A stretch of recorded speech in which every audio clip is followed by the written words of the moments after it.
एक ऐसा मामला जिसमें एक एसडीएम को 2 करोड़ की रिश्वत के मामले में गिरफ्तार किया जाता है। 2 महीने तक वो एसडीएम जेल में रहती है, जिसकी वजह से ये पूरा मामला देश भर में चर्चा में रहता है।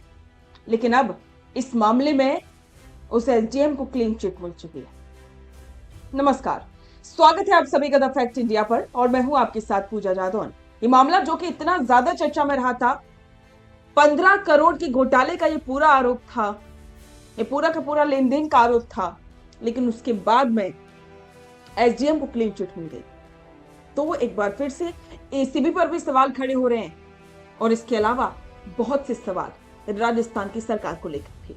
तो चलिए आज विस्तार से बात करते हैं कि वो मामला क्या था जिसमें एक एसडीएम को 2 महीने जेल की सलाखों के पीछे रहना पड़ा और आखिरकार अब क्लीन चिट मिल गई। साल 2021 में जयपुर और अजमेर में करीब 16 करोड़ रुपए की नशीली अवैध दवाइयां की खेप पकड़ी गई। इस हाई प्रोफाइल केस की जांच स्पेशल ऑपरेशंस ग्रुप की अजमेर चौकी प्रभारी और एडिशनल एसपी दिव्या मित्तल को सौंपी गई। जांच के दौरान हरिद्वार की एक फार्मास्यूटिकल कंपनी का नाम सामने आया। आरोप लगा कि कंपनी के मालिक का नाम केस से हटाने और गिरफ्तारी से बचाने के लिए एडिशनल एसपी दिव्या मित्तल ने 2 करोड़ रुपए की भारी भरकम रिश्वत की मांग की। बातचीत के बाद सौदा कथित तौर पर 50 लाख में तय हुआ। फार्मा कंपनी के मालिक ने इसकी शिकायत राजस्थान भ्रष्टाचार निरोधक ब्यूरो में कर दी। एसीबी के अनुसार रिश्वत के इस पूरे खेल में एक बर्खास्त सिपाही कांस्टेबल सुमित कुमार बिचौलिए की भूमिका निभा रहा था। जब पहली किस्त के रूप में 25 लाख के लेन देन की कोशिश हुई तो भनक लगते ही बिचौलिया सुमित मौके से फरार हो गया और एसीबी का रंगे हाथों पकड़ने वाला मुख्य ट्रैप फेल हो गया। और इसके बावजूद एसीबी ने कॉल रिकॉर्डिंग्स और शिकायतों के आधार पर 16 जनवरी 2023 को एडिशनल एसपी दिव्या मित्तल को गिरफ्तार कर लिया। दिव्या मित्तल की गिरफ्तारी के बाद मामले ने पूरे देश में सुर्खियां बटोरी। एसीबी ने उनके खिलाफ तुरंत आय से अधिक संपत्ति का केस दर्ज किया।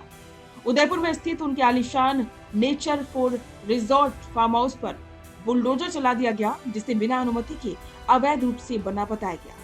दिव्या मित्तल को जेल भेज दिया गया, जहां वे करीब 2 महीने से ज्यादा समय तक सलाखों के पीछे रही। जेल से जमानत पर बाहर आने के बाद ये केस कानूनी दांवपेच में उलझ गया। धारा 17A की अनदेखी। सरकारी नियमों के तहत किसी लोक सेवक के खिलाफ जांच और कार्रवाई से पहले सक्षम प्राधिकारी के धारा 17A के तहत पूर्व अनुमति जरूरी होती है। दिव्या मित्तल ने सरकार के सामने तर्क रखा कि एसीबी ने जरूरी मंजूरी लिए बिना ही मनगढ़ंत आधार पर कार्रवाई की। एसीबी ने दावा किया था कि उनके पास रिश्वत मांगने की ऑडियो रिकॉर्डिंग्स और इसके अलावा भी कई सबूत हैं। लेकिन जब दिव्या मित्तल को वॉइस सैंपल देने के लिए कहा गया तो उन्होंने सैंपल देने से साफ इनकार किया। कानूनी रूप से आवाज का मिलान न होने से रिकॉर्डिंग अदालत में पुख्ता सबूत नहीं बन सके। जब एसीबी ने जांच पूरी करके कोर्ट में चार्जशीट पेश करने और केस चलाने के लिए राज्य सरकार से मंजूरी मांगी तो सरकार ने एसीबी की रिपोर्ट में कई कमियां पाते हुए दिव्या मित्तल पर मुकदमा चलाने की मंजूरी देने से इनकार कर दिया।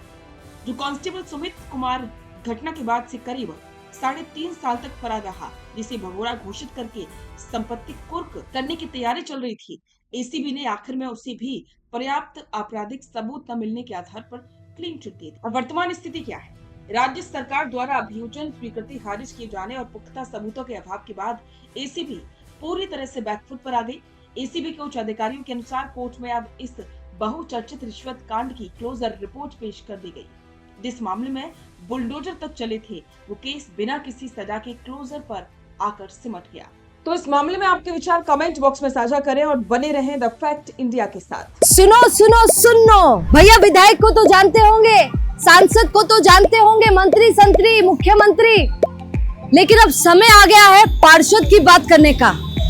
अब समय आ गया है मेयर चेयरमैन की बात करने का। द फैक्ट इंडिया आप लोगों के लिए एक शो लेकर आ रहा है, वार्ड की सरकार, जिसमें हम वार्ड पर चर्चा करेंगे और वार्ड का जो उम्मीदवार है उससे पॉडकास्ट करेंगे, उससे बातचीत में आपको बताएंगे कि उसका विजन क्या है, वो जीतने लायक है कि नहीं है। तो आप भी अगर उम्मीदवारी के लिए खड़े हो रहे हैं और अपनी बात रखना चाहते हैं, अपना विजन बताना चाहते हैं, तो द फैक्ट इंडिया पर आपको इनवाइट किया जाता है इंटरव्यू के लिए।